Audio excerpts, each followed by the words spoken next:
distract yourself by going off on tangents against some of the flakier elements of these movements. But the real questions that begin to come up are things like, how reasonable is it that that scenario is going to come to pass? Remember, it's a scenario. We don't know that we can do it. They've got a research program laid out for it. There's a lot of things that are coming down the pipe that are interesting, but we don't know that we can do that. So it's a scenario. What does it mean if it comes true? How do we think about that? How do we think about a world where, in fact, the stuff that Hava and I can think about is probably the least important change that you're going to see? Because if we can foresee it, then we can at least think about options. The stuff that we can't foresee is what's really going to be interesting. What happens, for example, if in fact human cognition has already shifted fundamentally so that it is now a network function that necessarily involves humans and technology? We don't know how to teach that. What does it mean if I teach my students to be cogs in the cognitive system rather than being Cartesian little things running around cognating on their own? Haven't a clue. How do you teach people to be part of a cognitive system where the cognition is an emerging characteristic of a technology system, not of them? Are we already there? We're a lot closer than you think. There's some really interesting questions embedded in this, and the ones that we haven't thought about are the ones that are most interesting. So I'm not sure on your kind of strategy here. So, okay, we can't really imagine what this future is going to be like, so therefore what? Be silent? No. You implied that. I don't think that's the option. I think that there are ways to adjust if you understand the unpredictability and the contingency of the future that you face. One of the ways, for example, is to develop robust option spaces. That is to say, develop cultural adaptability and options that enable you to respond when the unexpected happens, which it inevitably is going to.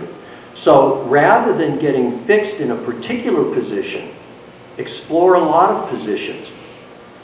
You may not like them, but they may be the ones that you need to use if things happen the other way. So is it appropriate to be exploring questions like, as you've raised? Absolutely it is.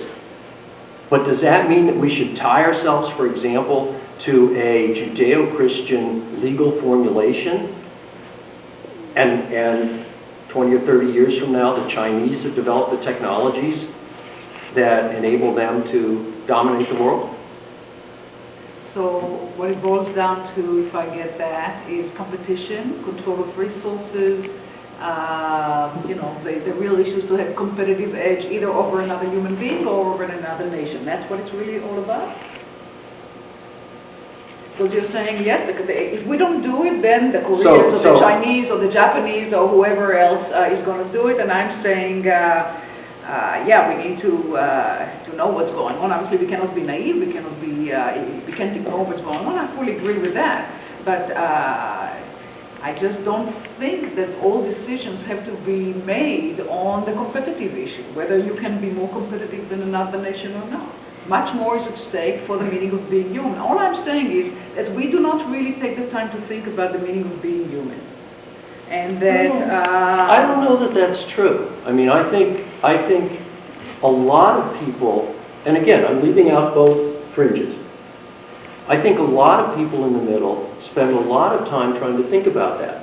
But there are dangers to almost all the positions. I once had a representative of the President's Council on Bioethics under President Bush tell me that it was a good thing that soldiers, when they were damaged in combat, stayed damaged, because then they could testify to how bad war was. This guy had never been in the military. He had no intention of going in the military, and he was perfectly happy to let those people come back and suffer. It was Eric Cohen. Eric Cohen? Yes, he did. I have real problems with that. Now, does that mean that I think everybody that raises the kinds of questions you do would do the same thing? Absolutely not. But I think we need to be very careful about assuming that other people don't have similar concerns, but just because they're thinking about them differently, those concerns, their way of thinking is invalid. I think that we need to We need to appreciate variability and adaptability in our thinking rather than demonize it. And I'm not saying you do, but there are those that do, and I think that's unfortunate on both sides. Well, therein, I think, is an issue that bothers me, in that if we're all about to become part of the big cognitive network or whatever, I would hope that we become a lot better at systemic problem solving and large group process than what we are today. Because, you know, when I think about this future, and I look at how we handle differences of opinion today in our politics, in our economy, you know, so we'll become, what, smarter fighters and louder fighters, maybe, and we can, you know, stronger fighters, but we're so bad at collectively living together. And that's what I find very interesting, is that a lot of this talk, it's associated with more of a libertarian, with values of individualism. And I hear in myself people who really espouse this transhumanist, or, you know, just the whole idea of technology to better ourselves, seem to often come from this real place of heavy individualism, and they like what it promises for the individual. And yet, in my opinion, it's possibly the worst possible combination. I think that if we're serious that technology is going to grow bigger and bigger, we should really jump on much more of a collectivism bandwagon and start learning how to handle differences of opinion and, you know, differences of perspective, because, you know, if we're all going to be around enhanced and older, you know, what the alternative strikes me as a very unpleasant, antagonistic future. It's a very well taken point. I do have to, in order to be fair, you may know the name of James Hughes. Does that name ring a bell? He's one of the leaders of the transhumanist movement who actually argues that there is a way to integrate communitarian and democratic concerns into the transhumanist movement. So it does exist. You may want to read his book, Citizen Cyborg, where he shows how to think about it in those terms. But I think that overall you're absolutely right that there is an individualistic ethos here, and it's connected to competition. It's always trying to you know, it's a one-upmanship situation, and we always have to knock out the competition.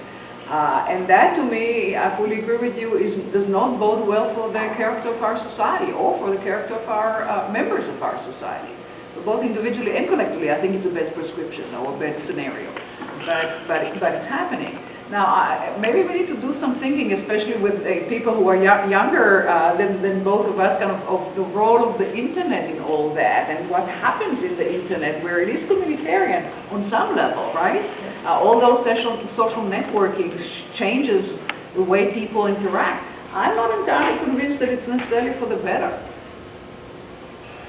So maybe somebody would like to defend the internet as a medium of human interaction. I see some real serious ethical issues related to what's going on in it, like internet cyberbullying, you know, the horrendous deception that goes on, which really makes me unhappy.